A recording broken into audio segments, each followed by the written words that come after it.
네, 슈팅스탁 2부 주식 썰전으로 함께하겠습니다. 안녕하세요, 김수연입니다. 2부 주식 썰전에서는 투자에 도움받을 수 있는 주제에 대한 강의로 전문가님께 이야기 들어보겠습니다. 그리고 여러분의 종목 고민 해결해드리는 종목 상담 순서 기다리고 있고요. 마지막으로 전략주 AS와 새로운 오늘의 전략주 준비되어 있습니다. 종목 상담 누구나 쉽게 참여하실 수 있는데요. 문자 샵 3772번으로 오늘 함께하실 전문가 명동고래 적어서 보내시면 저희가 입장 가능한 채팅방에 링크 보내드리고 있습니다. 또 포털 검색창에 슈팅스타 검색하시고 사이트에 들어오셔도 종목 상담 코너가 있습니다. 종목의 이름, 매수하신 가격, 비중 올려주시면 방송 시간을 통해서 여러분의 고민들 해결해 드리고요. 종목 상담 선정되실 경우에 커피 교환권도 함께 보내드립니다. 여러분의 많은 참여를 기다리고 있겠습니다. 네, 그럼 오늘 주식 썰전 함께할 전문가를 소개합니다.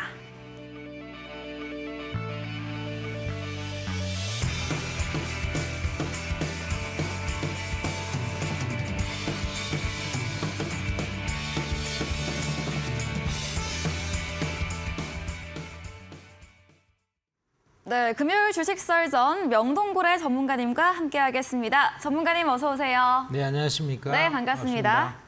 네, 그럼 오늘 썰전 주제 확인해보고 오겠습니다. 네, 오늘의 썰전 주제입니다. 주도주가 2차 전지를 과연 어디로 움직일까요? 메가트렌드, 주도주, 투자 전략에 대해서 이야기 들어보겠습니다. 네, 썰전 주제 확인해 보고 왔습니다. 2차 전지 지금도 좀 견조하긴 한데 슬금슬금 반도체주가 또 올라오고 있는 것 같습니다. 그렇죠. 네, 이런 주도주의 전략에 대해서 한번 이야기 들어보겠습니다. 네, 이 메가트렌드 주도주의 투자 전략이라는 제목으로 네. 오늘 여러분께 말씀을 드리겠는데요. 네. 이 메가트렌드 주도주라고 하는 것은 주도주 중에서도 상당히 기간적으로 좀 길게 갈 수 있고 또 여러 가지 시대의 변화를 크게 변화의 물결에 타고 있는 그러한 주식을 주도주, 메가트렌드 주도주라고 하죠. 자, 이 메가트렌드 주도주는 어떤 것을 말하느냐 이러면은 첫 번째가 시대 정신에 맞는 새로운 변화의 물결이 도래한 그러한 주식을 말한다. 우선 시대 정신에 맞아야죠. 그 시대가 필요로 하는 여러 가지 문제점을 해결해 준다든가 혹은 또 그 시대에서 사람들이 굉장히 원하고 있는 그런 문화라든가 또 국가적인 어떤 정책적인 측면에서 뭘 밀어주고 있는 산업이라든가 이런 것들이 이제 맞아야 되겠습니다. 지금은 우리가 기후변화라든가 그다음에 세상이 4차 산업혁명을 맞이해서 효율을 좀 중시하기 위한 효율성을 고도화하는 것 이런 것들이 시대 정신에 맞는 거죠. 그리고 두 번째는 수년 이상의 장기간에 걸친 빅뱅 변화를 유도해야 된다. 이게 일시적으로 몇 달 정도만 바짝 일어나는 것이 아니고 최소한도 수년 이상 장기간에 걸쳐서 큰 변화가 일어날 수 있는 것이라야 된다는 거죠. 그래서 이제 신기술이나 신산업이나 새로운 시장이 탄생해야 된다는 것입니다. 그래서 이런 것들이 시대를 바꿀 수 있는 큰 주도주가 되겠는데요. 자, 이런 메가트렌드 주도주에서 우리가 투자를 어떻게 할 것이냐 했을 때 사이클에 우선 잘 맞아야 된다는 것입니다. 그래서 어떤 산업의 사이클이 성장 주기를 타는데 사실은 초기 단계에 굉장히 긴 시간 동안 긴 여명기를 거쳐요. 그래서 보통 우리가 새로운 기술이나 또 새로운 어떤 변화의 물결도 한꺼번에 세상을 확 바꾸질 않습니다.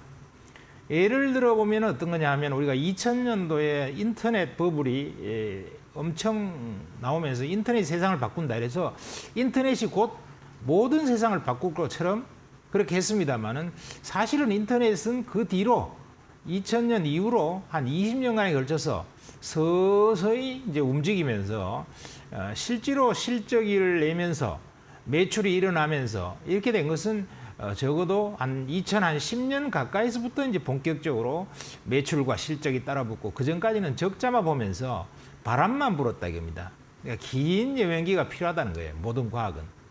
우리가 어떤 새로운 신약이나 혹은 새로운 신기술이 나왔다 그래도 그것이 그 사회에 침투해서 본격적으로 모든 사람들이 이걸 받아들이고 기업으로 보면은 매출과 이익이 가파르게 늘어날 수 있는 데까지는 시간이 많이 걸려요. 기술 개발이. 그래서 그걸 모든 사람이 받아들여서 수요 창출로 가야 된다는 것입니다. 그래서 초창기에는 우리가 생킹 기술이 나왔다 그러면은 일시적으로 바짝짝만 끝나버리고요.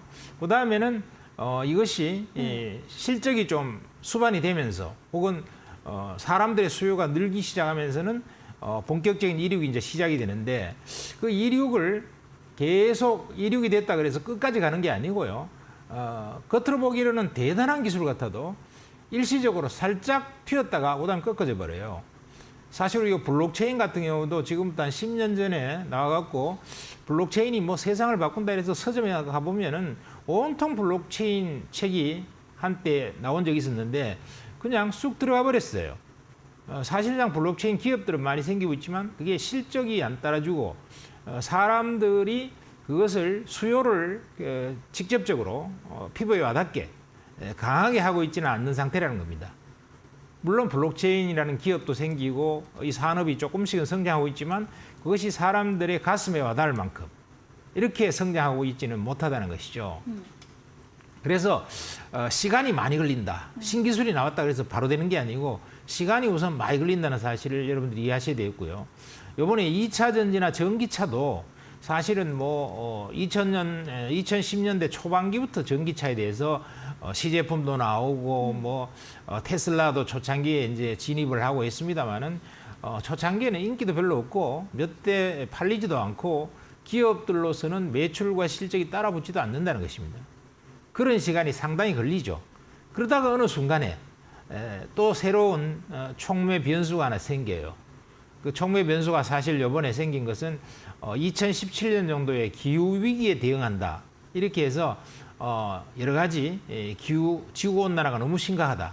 이래서 빨리 이걸 갖다가 좀 해보자. 이렇게 해서 여러 가지 협약 같은 것도 만들고 정상들끼리도 모여갖고 협의를 하고 이러면서 각국이 이제 전기차 정책을 적극 밀어붙이고 이렇게 함으로써 탄소 중립 정책도 발표하고 이러므로서 이게 이제 불이 좀 붙었죠. 불이 붙어도 또 초창기에는 침투율이 아주 낮아요.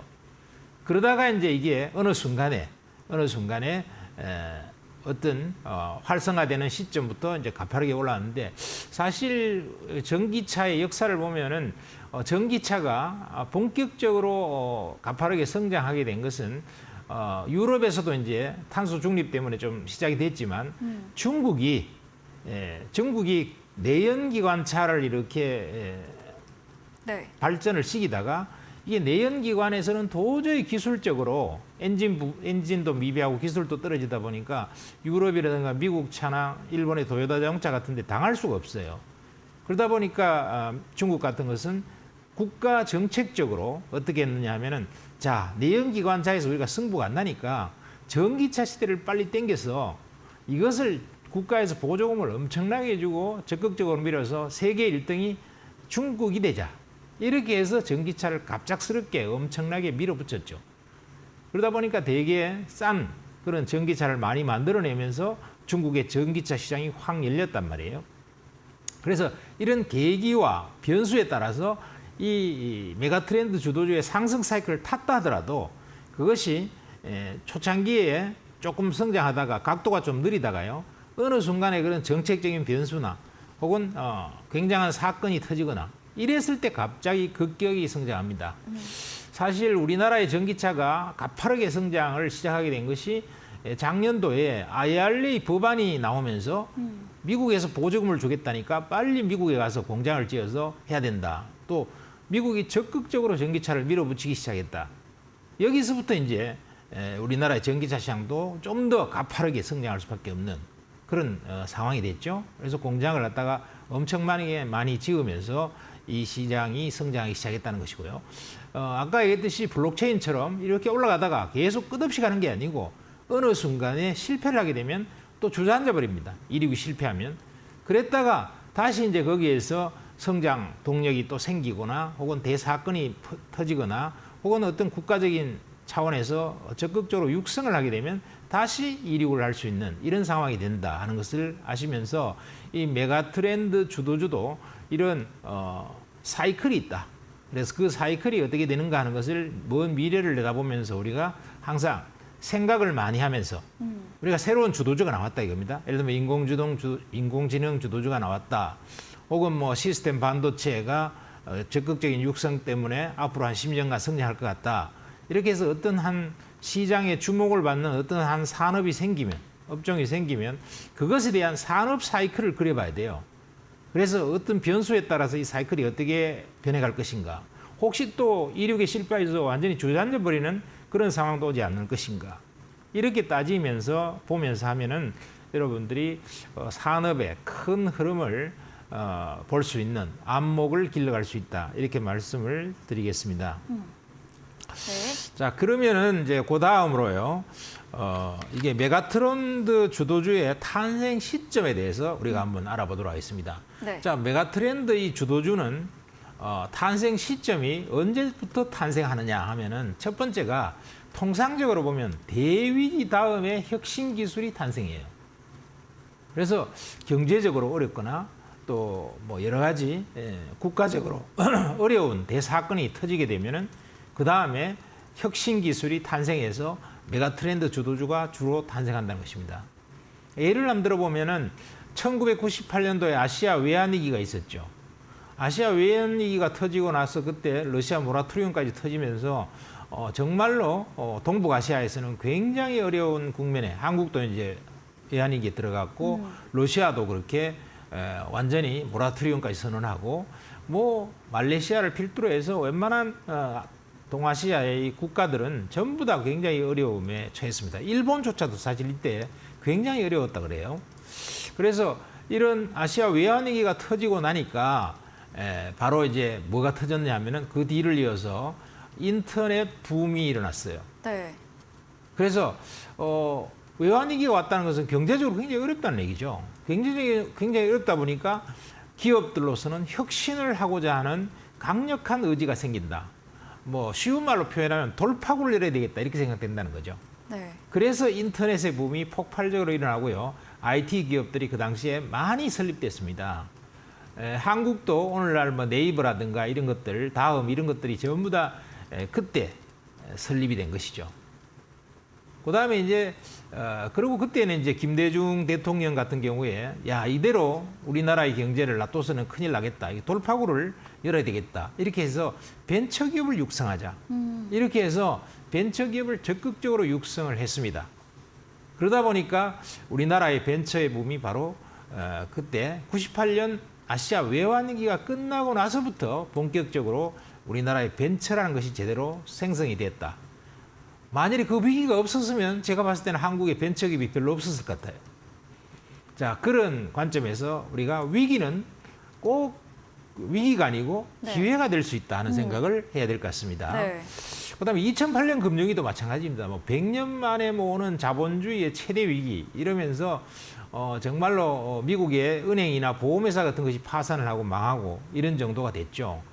그래서 굉장한 위기다 이렇게들 다 얘기를 했는데 이 위기가 끝나고 나니까 어떤 일이 벌어졌냐 하면은 비트코인이 탄생했어요. 네. 암호화폐. 그래서 여러분들이 암호화폐도요. 이 2008년 금융위기가 없었으면 암호화폐가 탄생 안 했다 해봐야 돼요. 그래서 블록체인이라는 개념이 안 생겼다. 큰 위기가 오니까 그 위기를 돌파하기 위해서 뭔가 우리가 금융을 이 디지털로 주고받을 수 있는 또 중앙정부가 통제하지 않는 상태에서 전 세계적으로 빛의 속도로 주고받을 수 있는 그런 방법이 없을까? 이렇게 해서 어떤 한 개인 천재에 의해서 결국 이게 탄생을 했습니다. 암호화폐가. 지금까지도 뭐 등락은 심하지만은 어쨌든 하나의 산업으로 서서히 자리 잡아가기 시작하고 있죠.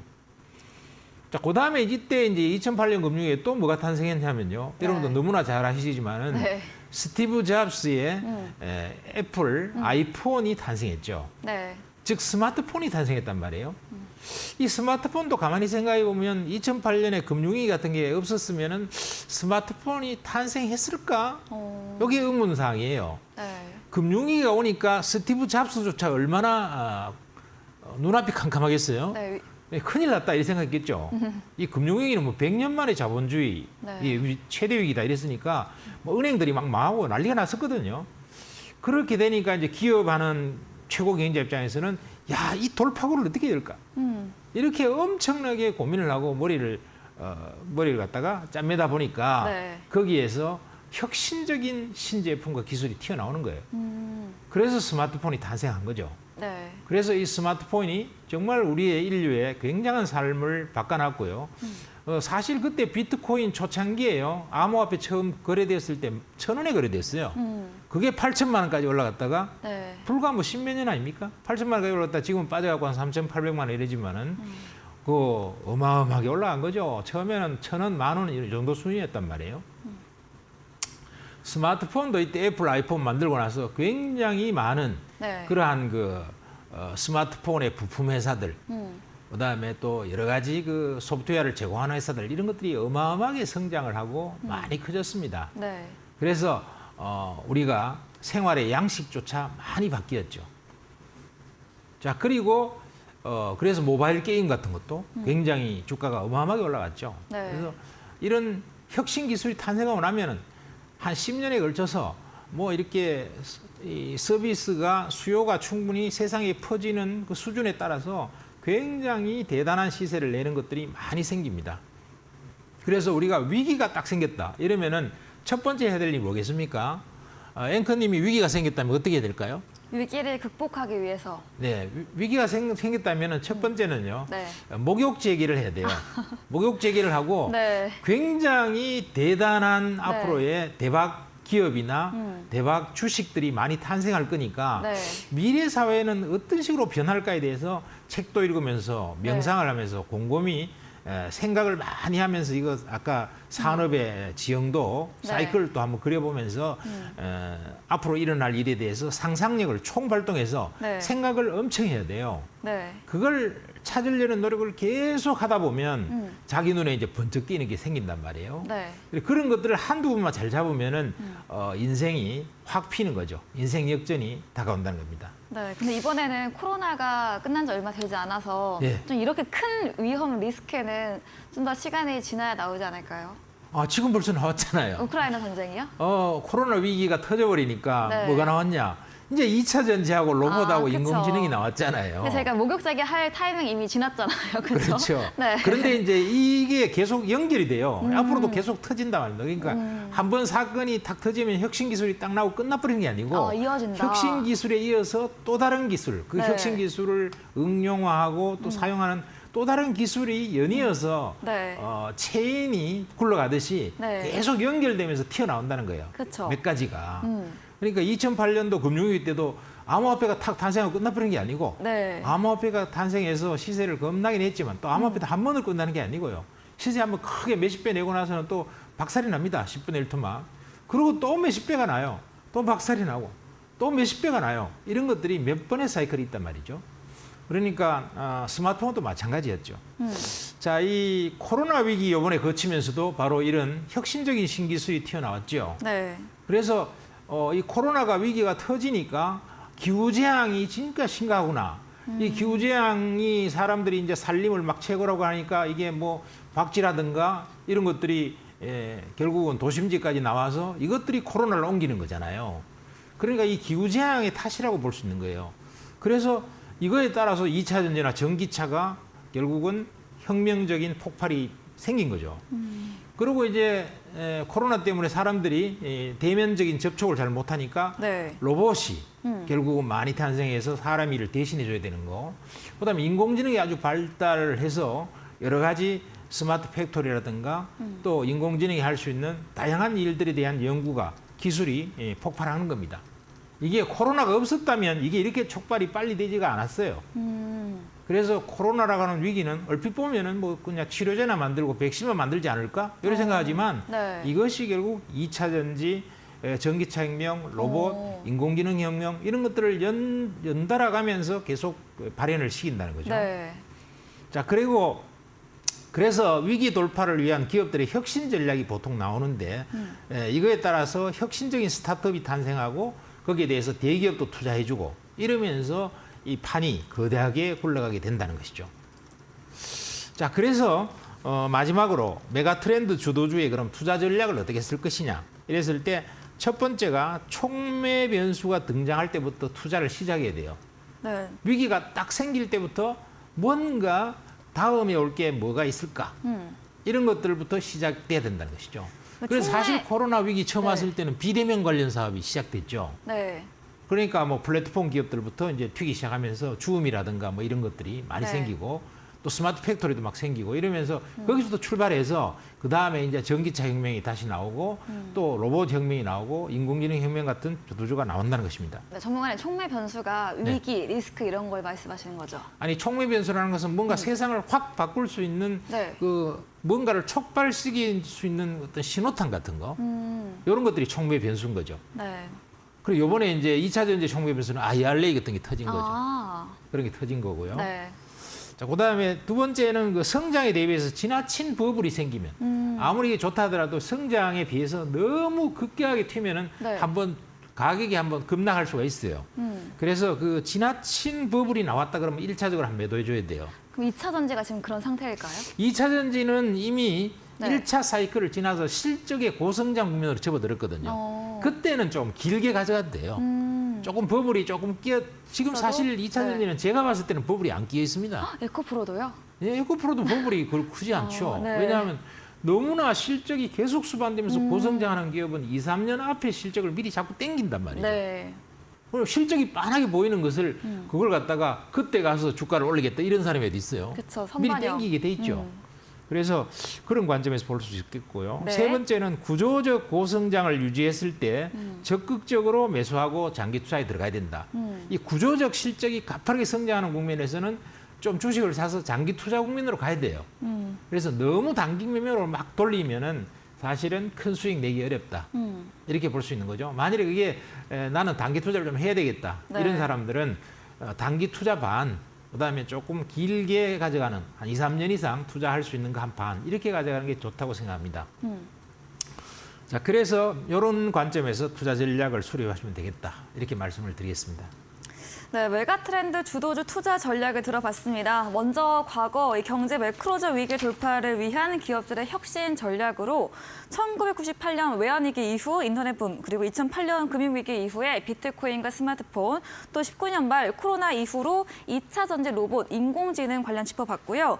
촉매 변수, 버블의 경우, 또 구조적 고성장 부분까지 체크하면서 대응해보자고 정리해보도록 하겠습니다. 네, 강의해주신 명동고래 전문가님에게 방송 이후에도 보다 자세한 전략 정보를 듣고 싶으시면 문자 샵 3772번으로 명동고래 적어서 보내시면 저희가 입장 가능한 채팅방의 링크 보내드리고 있습니다. 또 화면 하단에 QR코드도 보이시죠? 휴대폰 카메라 대주시면 입장 가능하니까요. 편하신 쪽으로 들어오시기 바랍니다. 저희 방송 이후입니다. 오늘 9시부터 명동고래 전문가님께서 무료 온라인 공개 방송도 예정 중에 계십니다. 공개 방송에서는 또 어떤 이야기 들어볼 수 있을까요? 네, 이번 그 공개 방송 때는요. 네. 그 2차 전지의 어떤 그 조정 이런 것들이 최근에 조금 나왔죠. 흔들림이 어제도. 조금 있었습니다. 네. 그리고 장비주들 같은 거 좀 빠지고 있었는데요. 그럼 2차 전지의 이런 조정 시에는 대응 전략을 우리가 어떻게 가져가야 될 거냐 하는 부분하고 로봇도 요즘은 이제 좀 많이 올랐으니까 조정 국면도 아주 가파르게 나타나기 시작했어요. 네. 그래서 뭐 물론 개별적으로 튀는 것도 있지만 그래서 이 2차 전지와 로봇주가 사실은 주도 중에서 가장 실적도 어느 정도 앞으로 수반될 것 같으면서 가치 있는 이런 거기 때문에 여기에 대해서 대응 전략에 대해서 좀 말씀을 드려보도록 하겠습니다. 네, 2차 전지 로봇 관련주들에 대한 투자 전략에 대해서 이야기해 주신다고 합니다. 포털 검색창에 슈팅스타 검색하시고요. 사이트에 들어오시면 명동고래 전문가님 사진 바로 아래에 방송 입장 가능한 버튼이 있습니다. 클릭하시고 9시부터 함께 보시면 되겠습니다. 저희가 준비된 이벤트도 있습니다. 마지막 코너 도전 상한가에서 전략주에 대한 힌트를 알려드리고 있는데요. 힌트 듣고 정답 아시는 분들 9시 명동고래 전문가님의 무료 온라인 공개 방송 들어오셔서 채팅창에 정답 남겨주시면 커피 쿠폰 함께 보내드리겠습니다. 오늘 썰전 주제 정리해보고 돌아오겠습니다.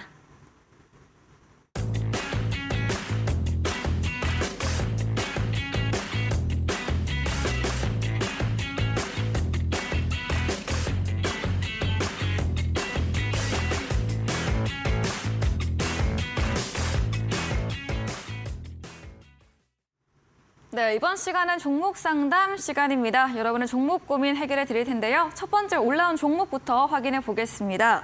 종목의 이름은 파워넷입니다. 매수가는 7,140원이고요. 비중이 30%로 꽤 크십니다. 또 매수하신 가격도 보니까 2021년 11월경으로 거의 최고가에 매수를 하셨고 오늘 최근 반도체 훈풍과 함께 주가가 올라서 11% 상승 나왔지만 4,720원으로 큰 손실 구간에 계시는데요. 파워넷 어떤 전략 필요할까요? 네, 파워넷은 참 오랫동안 고생을 많이 하셨네요. 그러니까요. 아직도 이제 수익을 못 내시고 네. 조금 어려운 구간에 있는데, 자, 이 기업은 뭐 기본적으로는 좋은 기업이긴 합니다. 그래서 초슬림 전원 공급 장치 SMPS라는 거, 이게 자동차 전장에서 또 앞으로 확대되고, 또 이번에 또 마침 운이 좋게도요, 이분은 그래도 네. LFP 네. 배터리 팩 모듈을 또 이 회사가 개발을 해서 이게 2차 전지에도 연관주가 돼갖고 상당히 그거는 행운이시네요. 네. 다만 실적이 그렇게 가파르게 따라주고 있지는 않습니다. 비교적 괜찮은 기업이긴 하지만 실적이 적극적으로 따라주지 않기 때문에 너무 높은 목표는 좀 곤란하다 생각이 들고요. 뭐 7,140원에 샀는데 7,140원 가기 전에 보면 저항이 엄청나게 강한 영역이 6,000원대에 걸려 있어요. 그래서 한 6,000원대 정도에서는 한번 정리하고 다른 걸로 좀 교체를 하든지 손실이 많이 줄었으니까요. 그러면 되지 않겠냐 생각하고 일단은 지금은 상승 추세를 타고 가는 주식은 맞습니다. 네. 그런데 실적 수반이 그렇게 크지 않기 때문에 너무 높은 목표를 설정하는 것은 좀 곤란하지 않느냐 이렇게 생각되고 6,000원 정도 이상에서는 분할 매도 전략으로 가서 좀 더 실적이 수반되면서 고성장하는 종목으로 교체하는 게 좋겠다 생각입니다. 네, 우리 시청자님께 좀 오랫동안 고생하고 계셨는데요. 파워넷에 대해서 다행히 LFP 배터리 2차 전지 모멘텀 부분은 좀 상승으로 다행이지만 실적이 뒷받침되지 않고 있어서 저항 구간인 6,000원 선에서 약손실로 정리해보는 전략 주셨습니다. 다음 종목은 나인테크 2차 전지 관련 종목입니다. 매수가 4,000원이고요. 비중 20%십니다. 오늘 7% 상승해서 3,695원으로 종가 형성했고 손실 구간에 계시긴 합니다. 나인테크는 또 어떻게 해볼 수 있을까요? 네, 나인테크도 약간의 손실 구간인데요. 네. 이거는 수익을 내고 나올 수 있을 거라고 봅니다. 네. 이것은 보유 전략으로 가져가시고 한 5,000원 정도에서 매도하시는 전략이 좋지 않을까 생각하고요. 네. 이 차세대 고체 전해질 적층 이런 그 장비를 갖다 개발을 하고 있기 때문에 2차 전지에도 연관이 되고 또 차세대 전고체 기술도 개발하고 그래서 뭐 재료발도 좀 있어요. 네. 이러기 때문에 충분히 수익을 내고 나올 수 있겠다 이렇게 생각이 됩니다. 네, 나인테크에 대해서 수익이 낼 수 있다 말씀 주셨습니다. 보유하시면서 5,000원 선에서 수익 실현해보는 전략 주셨네요. 다음 종목입니다. 게임 관련주 롱투코리아고요. 매수하신 가격이 3,000원이고 비중은 꽤 큽니다. 30%인데 오늘 이런 게임주 4% 상승하면서 2,585원으로 거래 마쳤습니다. 롱투코리아도 수익 낼 수 있을까요? 약간 뭐 그 손실을 보신 상태죠. 네. 손실을 보신 상태인데 요거는 모바일 게임주 이런 그 주식이고 그다음에 요 그 실적이 너무 안 좋아요. 그죠? 실적이 지금 251억 매출에 뭐 적자가 258억이나 났는데 이렇게 자본 현금 흐름이 좋지 않고 이런 기업은 사실 대형 게임에다가 투자하기는 좀 어렵거든요. 네. 대형 게임에 투자하기가 어렵기 때문에 이게 앞으로 크게 좋아질 가능성이 별로 없습니다. 요즘 게임이라는 것은 경쟁이 치열해져 갖고 소형 게임 갖고 성공하기 참 어렵거든요. 물론 3월 9일부터 사전 예약 받아서 한 30만 명 정도 되기도 했고 뭐 오브 글로리라는 게임 같은 거 좀 비교적 인기도 조금 있지만 크게 기대하기는 어렵지 않는가 이런 생각 들고요. 그런 관점에서 보면 한 3,000원 정도 본전 정도에서 매도하시는 게 좋지 않을까. 한 네. 3,000원 정도죠. 이 정도면 본전이신가 본데 이 정도에서 매도하시는 게 좋겠다 이런 생각이 드는데요. 네, 모바일 게임주 롱투코리아 들어봤습니다. 실적, 이 현금 흐름 부분이 좋지 않다 말씀 주시면서 주가 역시도 큰 상승은 좀 기대하기 어렵기 때문에 본전 부근 오시면 매도하시는 전략으로 전문가님께서 말씀해 주셨습니다. 다음 종목입니다. 신일전자, 계절 테마주 선풍기 관련 종목이죠. 매수하신 가격이 1,900원이고 비중은 적지 않으셨습니다. 지금은 2,045원대로 약수익 구간에 있는데요. 신일전자 여름을 앞두고 주가가 더 올라갈 수 있을까요? 그거 사실 여름이 날씨가 더워야지 올라가죠. 네. 선풍기 기업이니까 날씨가 네. 더워야 올라가는데 사실 이 기업은 매력은 그렇게 크지 않습니다. 날씨에 달렸다 이렇게 생각이 들고요. 네. 중국 중소형 가전하고도 싸워야 되고 이러기 때문에 그렇게 좋은 기업은 아니다 이런 생각이 듭니다. 네. 제가 봤을 때는 요거는 크게 기대하지 말고 네. 그저 본전 정도 본전 정도는 살짝 지나서 지금 1,900 사시는데 네, 한 수익 2,100원 정도 네. 2,100원 정도 보면 여기 21선 붙어 있죠. 이런 정도에서는 정리하고 나오는 게 낫지 않을까 싶습니다. 왜냐하면 큰 실적 성장이 있는 것도 아니고 지금 경쟁도 좀 치열하고 네. 사실 지금 가전 같은 경우가 지금 잘 팔리고 있지 않거든요. 내수가 침체돼서. 그래서 이 정도 선에서 2,000원 내지 2,100원 원짜리 이 정도에서 정리하시고 나오는 게 좋겠다 이런 생각이 드는데요. 네, 신일전자는 큰 실적 성장이 좀 어렵기 때문에 21선 되어 있는 2,100원 선에서 매도하는 전략으로 이야기 들어봤습니다. 오늘 종목 상담은 여기까지 진행해 보겠습니다. 더 원하시는 분들은 문자 샵 3772번으로 명동고래 적어서 보내시면 저희가 입장 가능한 채팅방 링크 보내드리고 있습니다. 또 포털 검색창에 슈팅스타 검색하시고 사이트에 들어오시면 종목 상담 코너 있습니다. 종목의 이름, 매수하신 가격, 비중 올려주시면 방송 시간을 통해서 여러분들의 고민 시원하게 해결해 드리겠습니다. 저희는 다음 코너 포트폴리오 AS 시간으로 돌아오겠습니다.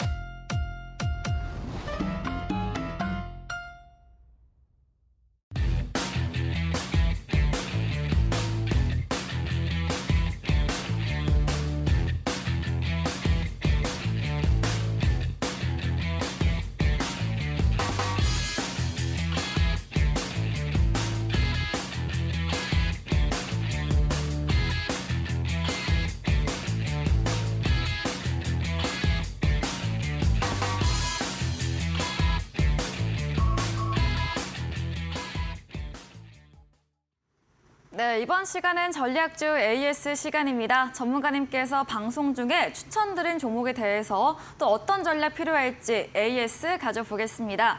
첫 번째 종목입니다. 2월 13일에 매수했던 KPF입니다. 전문가님께서 지난주에 이 너무 크게는 보지 말자 사업 가치가 아닌 지분 가치로 움직이는 종목이라 말씀 주셨고요. 고점 부근 7,500원 선 전략 주셨는데요. 어제 신고가 경신하면서 장중에 11% 급등 나왔습니다. KPF 어떻게 보실까요? 네, 전번 시간에 네. 조금 단기 투자하실 분들은 7,500원에서 정리하고 나오시라고 그랬죠. 네, 맞아요. 고점에서 7,500원이 정확하게 7,500원 살짝 돌파해서 네. 매도할 기회 주고 다시 좀 주저앉았는데요. 왜냐하면 이게 직접 사업으로 뭐 대박인 것 같으면 모르겠는데 사업도 괜찮아요. 네. 괜찮은데 이게 장기로 보면 시세 납니다. 나는데 지금 단기로 보면은 지금 장이 실적 좀 좋다고 주가가 올라가는 장이 아니에요. 그래서 메가 트렌드 주주가 몇 개 나와서 그것만 왕따 시키면서 그것만 딱 올라가는 장이라서 요즘 너무 자만하시죠. 뭐 로봇이라든가 2차 전지라든가 네. 시스템 반도체라든가 혹은 뭐 인공지능이라든가 이런 것만 딱 골라서 4개만 딱 찍어서 가는 장이라서 나머지 실적 웬만큼 좋아하고 잘 안 간단 말이에요. 네. 시장이 그렇게 움직이니까 할 수 없이 좀 따라가는 수밖에 없죠. 네. 그래서 목표치를 조금 낮게 가면은 이렇게 정리해버리고요. 네. 뭐 시간도 약간 뭐 더 수익률을 높이려면 그렇게 하는 게 좋겠다 이렇게 말씀을 드렸습니다. 자, 그다음 보죠. 아, 네. 지난주에 전략과 맞게 고점 부근 7,500원에서 정리해보는 의견 맞게 수익 실현해봤습니다. 제가 전문가님 더 이야기하실 줄 알고 가만히 있었는데 다음 네. 종목도 이어가 보겠습니다. 네. 다음 종목은 2월 6일에 매수했던 에코프로 HL입니다. 상한가를 2번이나 달성을 했습니다. 어제도 상한가 마감을 했고요. 전문가님께서 8만 원 수익 실현 주셨는데 오늘도 부합으로 86,900원으로 마감을 했습니다. 에코프로 HL은 또 어떻게 보면 좋을까요? 예, 모처럼 뭐 이렇게 시원하게 네. 상한가 2번 폭 정도 이렇게 휙 나서 네. 상당히 좋은 모습을 보였는데요. 이 에코프로 요 HN이라는 것은 기본적으로는 굉장히 그 좋은 주식이에요. 에코프로 그룹이고 환경 관련주고 또 이게 탄소 배출권하고도 연관이 되어 있습니다. 그래서 2차 전지 소재 쪽도 조금 건드리고 있기 때문에 네. 앞으로의 전망도 상당히 괜찮아요. 그래서 이거는 좀 장기 투자해도 좋을 것 같아요. 뭐 안 파시고 제가 전번에도 이제 조금 장기로 가져가셔도 좋다. 일단 단기 목표치는 한 8만 원 정했지만 네. 장기로 가져가셔도 좋은 주식이다. 그러면 시세가 좀 많이 날 거다 이렇게 말씀드렸는데요. 네. 계속 가져가도 이 에코 프로그룹이 또 워낙 대단한 기업 그룹이기 때문에 이 고점을 뚫고 계속 올라갈 거라고 생각합니다. 그래서 보유 전략을 계속 유지하셔도 좋겠다 이렇게 말씀드리겠네요. 네, 에코프로 HN, 이 에코프로 기업, 또 환경 관련 종목, 탄소 배출 등 묶여있는 좋은 재료가 많습니다. 장기 투자로도 괜찮으며 고점 뚫고 계속 올라갈 것이기에 좀 수익 실현하시면서 잔량으로 대응해보는 전략 이야기 주셨네요. 다음 종목입니다. 2월 20일에 매수했던 2차 전지 파우치형 관련주 엠플러스인데요. 수주가 하반기에 있을 것으로 예상이 돼서 좀 주가는 덜 움직이고 있는 종목입니다. 엠플러스도 장기 보유 관점으로 주셨는데요. 엠플러스 또 어떤 전략 들어볼 수 있을까요? 네, 엠플러스는 저도 참 답답하네요. 이놈이 참 답답한데 네. 이 그 엠플러스 자체가 보면은 제가 전번에 말씀을 드릴 때 뭐라고 그랬냐면은 네. 파우치형의 그 2차 전지 장비 업체다 이렇게 했는데 파우치형이라는 게 사실 조금 시간이 걸려요. 이게 왜냐하면 초창기에는 지금 원통형하고 막대형만 지금 되고 있잖아요. 그러니까 파우치형이라는 게 원래 하반기나 이 정도 가서 이제 좋아지기 때문에 사실은 좀 시세가 뒤에 나는 건데 저도 이제 조금 빨리 얘기했는 것 같다 이런 생각도 듭니다. 그래서 답답하시다 그러면은 반등 조금 줬을 때 정리하고 나오시는 게 좋겠고요. 그러나 요게 아마 올해 하반기 정도 가면은 파우치형이 좀 본격적으로 많이 또 하기 시작할 거예요. 그래서 장기로는 좋습니다. 네. 바닥을 완전히 다졌고 이렇긴 한데 시간이 좀 꽤 걸릴 수 있다. 시세가 좀 날려면 뭐 수주 계약도 좀 빨리 일어나고 이렇게 뭔가 재료빨이 확 붙어야 되죠. 근데 그게 조금 늦게 나는 단점이 좀 있다. 이렇게 말씀드릴 수 있고 네. 그런 관점에서 조립공정 자동화 시스템을 개발하는데 성장 주기가 아마 올해 23년 하반기 정도부터 좀 본격적으로 성장할 것 같아요. 그래서 다음에 갈 만한 주식이다. 이렇게 생각이 됩니다. 네, 엠플러스 단기로 보실 경우에는 반등할 때 정리해보는 전략 주셨고요. 이 파우치형 배터리 장기로는 전망이 좋기 때문에 하반기까지 예상해 주시면서 시간이 필요한 종목으로 각각 다르게 AS 주셨습니다. 다음 종목입니다. 2월 27일에 매수했던 2차 전지 관련주 DI 동일입니다. DI 동일 수익률 30% 돌파 후에 지금 눌림 나오고 있고 다시 조정받은 후에 올라갈 것으로 전략 주셨는데요. DI 동일은 또 어떤 이야기 들어볼까요? 네, DI 동일은요 상당히 좋은 주식이에요. 네. 실적도 꾸준히 4년 연속 매출과 이익도 계속 늘어나고 있고요. 그다음에 이 회사가 무슨 포인트를 갖고 있냐면 투자 포인트가 이 전기차 배터리 소재의 그 알루미늄 박을 생산하는 회사예요. 알루미늄 박이라는 것은 양극재라든가 음극재라든가 이런 걸 다 포장을 하는 필름을 말합니다. 알루미늄으로 만든 필름을 말하는데 여기에 이제 제일 그 유명하고 또 그동안에 주가가 잘 올라갔던 주식이 사마알루미늄이에요. 이게 이제 제일 캐파도 크고 아주 시세가 세게 났는데 요거는 그동안에 좀 시세가 덜 났었죠. 그래서 좀 안정성은 있고 재무구조는 되게 좋은 기업인데 요게 2등 정도 합니다. 그래서 조일 알루미늄 같은 거는 좀 별로 안 좋고요. 네. 그래서 1등 사마알루미늄, 2등 DI 동일 요런데 요 DI 동일 같은 경우에도 한 2등 정도 하기 때문에 네. 2차 전지 꼭 필요하고 성장을 따라갈 겁니다. 그래서 이제 사마알루미늄이 캐파 1이고 그게 이제 빨리 갔고 그다음에 이제 이 2등으로 따라갈 게 요게 DI 동일이다. 이렇게 말씀드릴 수 있겠고요. 뭐 견조하게 아마 꾸역꾸역 시세가 나는 그런 아마 속성으로 올라갈 거라고 판단이 됩니다. 네. 네, 사마알루미늄에 이은 2등 종목으로 DI 동일 역시도 실적과 영업이익 꾸준히 상승할 것으로 예상되기 때문에 주가 역시도 반영될 것으로 이야기 들어봤습니다. 다음 종목입니다. 3월 6일에 매수했던 역시나 2차 전지 소재 관련 종목 3기 EV입니다. 눌림 이후에 우상향으로 좀 전환되고 있는데요. 3기 EV도 수주가 늦어져서 좀 주가 반영 좀 안 되고 있다 이렇게 전략 주셨거든요. 3기 네. EV는 또 어떤 AS 해주실까요? 네, 상기 EV도요. 뭐 기본적으로 앞으로 원래 성장은 앞으로는 계속 이어질 겁니다. 성장이. 네. 그러니까 좀 중기로 가져가셔도 좋은데요. 요 주식 같은 경우에는 고진동 다이캐스트라고 하는 다이캐스팅이라고 하는 고품질 기술을 적용을 해서 배터리 셀에 외부의 충격을 보호하는 그런 부품을 양산하고 있습니다. 배터리라는 것은 외부의 충격이 일어나면은 화재가 날 수도 있고 굉장히 충격을 보호를 해야 되죠.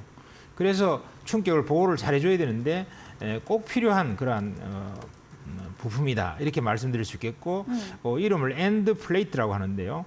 요거 하는데 LG 엔솔이 고객이에요. 네. 그래서 LG 엔솔이 지금 공장을 엄청 지으면서 앞으로 이제 여러 가지 부품이나 장비 같은 걸 많이 이제 쓰게 되기 때문에 이 회사 같은 경우에 앞으로의 성장성은 거의 확보돼 있다 이렇게 보시면 되겠고 신제품도 지금 계속 만들어내고 있어요. 네. 그래서 LG 엔솔은 워낙 대단한 기업이기 때문에 거기에 붙어 있는 기업으로서는 시간만 지나면은 주가가 올라갈 수밖에 없는 성장할 수밖에 없는 구조다 이런 생각이 되고요. 좀 오래 가져가셔도 좋을 것 같습니다. 그래서 한 27,000원 원래 목표치를 잡았었죠. 그 정도까지는 뭐 충분히 갈 수 있는 그러한 그 종목이라고 말씀을 드릴 수 있겠습니다. 네, 3기 EV도 역시 중기로 보유 좋다 말씀 들어봤습니다. LG 에너지 솔루션 고객으로 두고 있기에 사업 부분 전망과 성장성 확보되어 있다 말씀 주셨고요. 신제품 출시도 예정되어 있는 만큼 장기 관점으로 주가 우상향 추세 전망 들어봤습니다. 다음 AS 종목은 3월 13일에 매수했던 M2i 스마트 팩토리 관련 종목입니다. 전문가님께서 보유 전략으로 주셨고 최고가 수익률 12% 가까이 달성한 종목인데요. M2i 지금도 수익권에 있습니다. 어떻게 보실까요? 네, 지금 뭐 인건비가 워낙 이제 많이 올라갔고요. 그다음에 사람들이 인건비 같은 것들이 일을 안 하려고 그래요. 요즘 보면. 그래서 특히 공장에서는 뭐 300만 원 줘도 월급을 줘도 일할 사람이 별로 없다 그럽니다. 뭐 그렇게 되니까 결국은 앞으로 스마트 팩토리가 대세가 안 되겠냐 이런 생각이 드는 것이죠.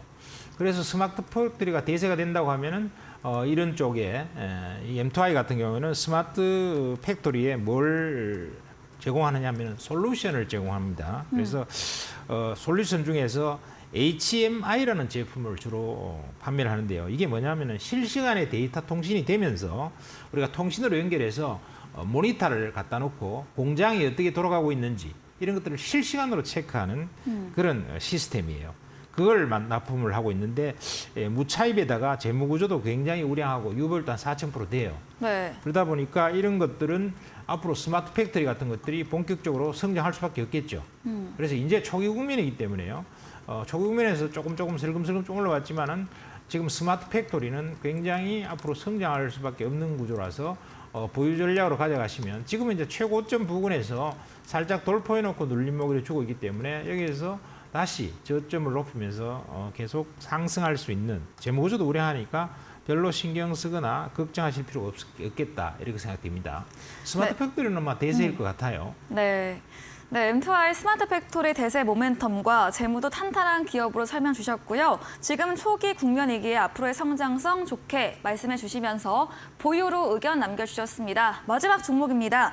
지난 방송 추천주였던 3월 20일에 매수했던 EG입니다. 전기차 모터 부품 관련 종목으로 눌림 조정 이후에 급등주가 될 수 있다. 이렇게 지난주에 말씀해 주셨고 월 금부터 계속 강세가 나왔고요. 한 주 만에 40% 넘는 수익률을 달성을 했습니다.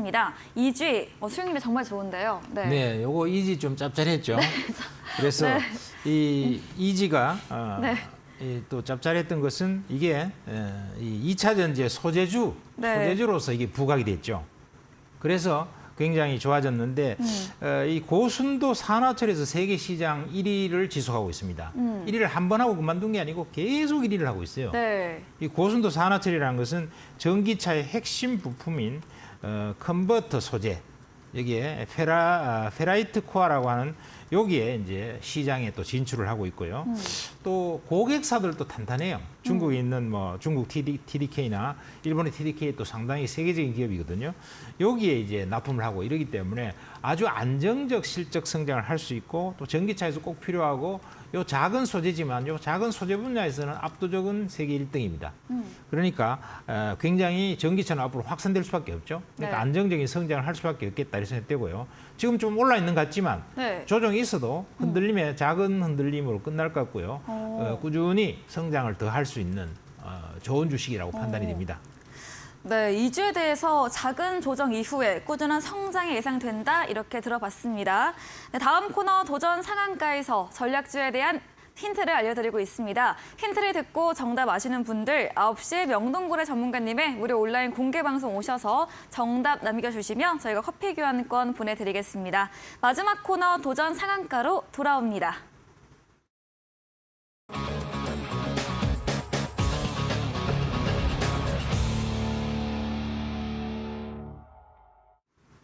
네, 도전 상한가, 새로운 전략주에 대한 힌트를 들어보는 시간입니다. 명동고래 전문가님의 이번 주 전략주 힌트 어떤 걸 준비하셨을까요? 네. 이 종목은요. 네. 첫 번째가 이제 정부의 시스템 반도체 육성을 이번에 대대적으로 하죠. 네. 대대적으로 하기 때문에 이 시스템 반도체 육성을 하게 되면은 굉장히 그 대단한 그러한 기업으로 성장할 수도 있다. 정부가 이제 이번에 300조 원이라고 하는 엄청난 그 투자를 하잖아요. 네. 그런 측면에서 의미가 상당히 있다 이렇게 봐야 되겠죠. 그래서 이 기업 같은 경우에는 시스템 반도체 설계 자산 IP 이쪽에서 개발을 해갖고 판매를 합니다. 지금 정부가 이번에 대대적으로 이제 키우겠다고 하는 것은 바로 시스템 반도체거든요. 그래서 이게 메모리 반도체가 아니란 말이죠. 시스템 반도체를 적극 육성하겠다 이렇게 얘기했기 때문에 시스템 반도체라고 하는 그런 쪽에서는 성장성이 확보되어 있다. 정부가 계속 성장성이 확보되어 있다 이렇게 봐야 되기 때문에 의미가 있다 이렇게 첫 번째로 말씀드릴 수 있겠고요. 네. 두 번째는 미국과 국내 실적이 4년 연속 꾸준히 증가하고 있습니다. 미국과 국내 실적이 미국 실적도 좋아지고 있어요. 그리고 한국에서 실적도 굉장히 지속적으로 증가하는데 이게 4년 연속 좋아지고 있어요.